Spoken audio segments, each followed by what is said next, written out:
Baldur's Gate 3. The hype for this one was huge. It's been 23 years since the last mainline Baldur's Gate title, which is obviously a really long time for series fans to wait. But if you're new to the series, it's all good, since there's absolutely no requirement to have played the first two titles. Now, Baldur's Gate 3 did things a little bit differently in terms of its release. The first portion of the game was in early access for nearly 3 years, and this allowed Larian Studios to make the best product possible. This decision certainly paid off because Baldur's Gate 3's full release is absolutely sensational, and I would be surprised if it doesn't take out the 2023 RPG of the Year award. There is so much about this game that is completely next level, going far beyond what other games of the genre have done in the past. Baldur's Gate 3 is the new bar, not only for CRPGs but also story-focused, decision-based video games in general. While the game is not for everyone, I have a feeling that most of you are going to fall in love with it, just like I did. Before we get into the review, if you liked this video, it would help me out a lot to hit that like button and sub for more RPG content coming soon, and hit that super thanks if you'd like to support the channel. Alright, let's get into it. The story begins with the main character, who you'll spend an eternity creating in a character creator, awakening aboard a Nautiloid. These ships are run by mind flayers who look a lot like Cthulhu's. Aboard this ship, one of these octopus-looking jerks inserts a little tadpole into your eye, which will eventually infect you and turn you into a mind flayer. Yep, Baldur's Gate 3 seems to have a huge fascination with eye stuff, and I had a bit of trouble watching some of these scenes.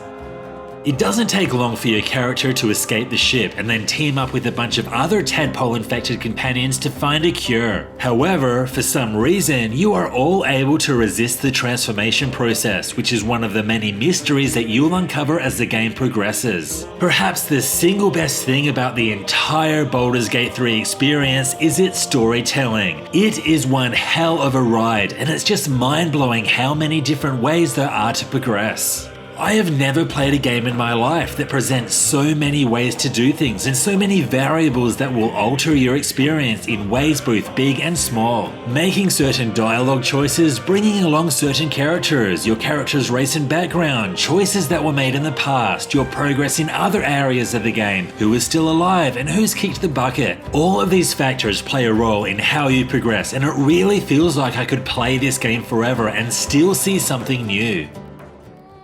As you would expect from a D&D based title, dice rolls play a huge part in the game's mechanics, and this extends to the success of many choices during conversations. The success of these rolls will depend on your character's stats, among other factors, but what I loved here is that a successful roll may not necessarily be the best way to proceed. Failing a roll may open up other options and conclude an event in an entirely different way. Of course, if you really wanted to, you could get your desired outcome every time through save scumming right before a dice roll. I did this a lot, but at some points when I failed, I just wanted to see how things played out and often ended up rolling with the result. Pun intended.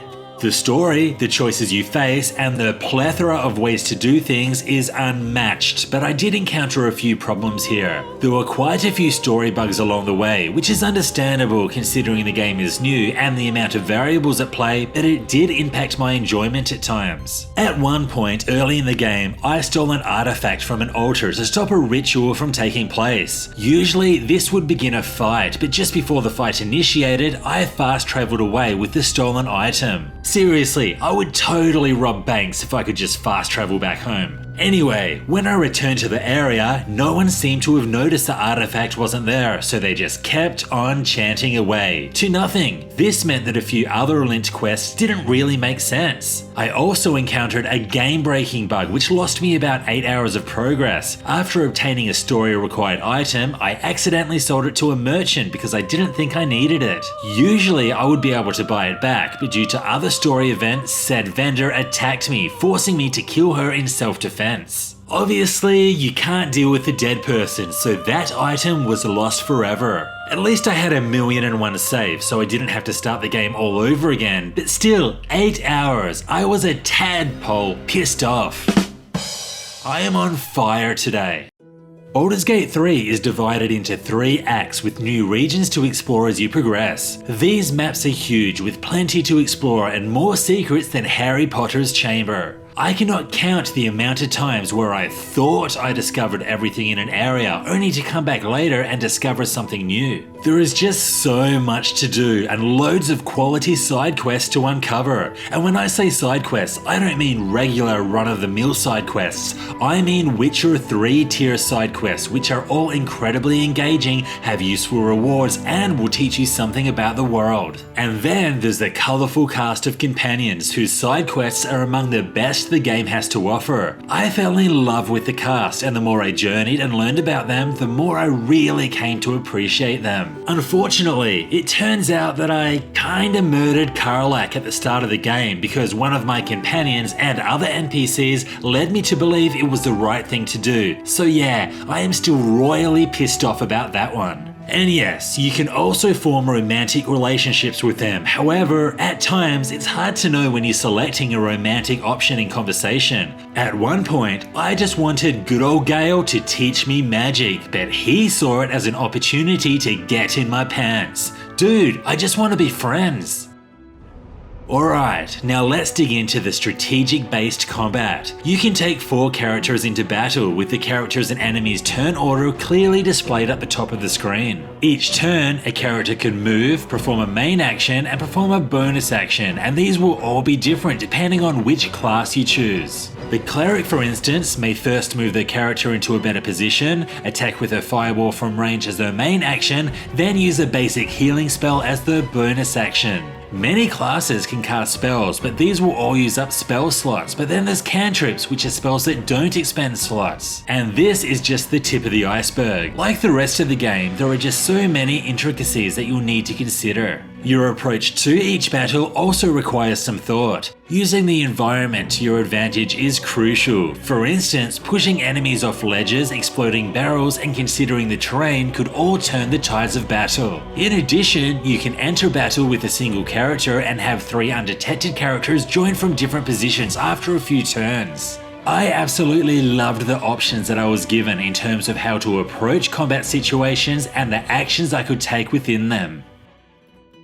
The epic turn-based combat system and the game's mechanics as a whole presents quite a large learning curve if you're not familiar with D&D style games. There is a lot to learn about how everything works, and even after dozens and dozens of hours of playing, I was still discovering new things. To get a good understanding, I was frequently checking item descriptions, statistics, spell details, weapon text, and tutorials. It really felt like the more that I knew, the more I got out of the game. And what better example to give than shopping? Now, my wife loves shopping, but I never understood how she could go from shop to shop for hours on end, leaving me to sit on the benches outside, scrolling on my phone, only to have her come out 20 minutes later and say, no, they don't have what I want. Like, couldn't you have just asked them that when you entered the shop? Did you really need to look at every single product and price tag and try on 10 different tops in the change room only to realize that you liked the top in the other shop more? Meanwhile, my phone is going flat, there's no bar or gaming store nearby, and I'm still stuck outside getting a sore back from those stupid metal benches. I never understood why this happens every single time we go shopping, but now I understand. Shopping in Baldur's Gate 3 helped me realize what my wife goes through. Every time I found a new vendor, I found myself carefully looking at every single piece of equipment, reading its stats, and comparing it to what I currently had equipped. In addition to its stats, maybe it would provide my character with a new spell, or maybe it would increase my stats when hiding in the shadows. There is a crazy amount of depth here, and this also extends to character builds. Every time you level up, you'll need to consider spells, feats, subclasses, and multi-classes, among other things, and this really enables you to personalize your party of warriors to your liking. To put it simply, if you're into deep RPG mechanics with seemingly countless ways to build your party, then Baldur's Gate 3 will certainly deliver. But in a game that goes above and beyond what other games do in terms of complex engaging mechanics, there were a few few minor issues that I felt could have been improved. Firstly, sometimes it's difficult to pick up items. You'll be searching for items and looting corpses a lot, and some items are really difficult to click on. Secondly, when you're in a secondary map area, there is no way to view the main map area. On that note, fast travel points are simply listed down the page and should be categorized somehow.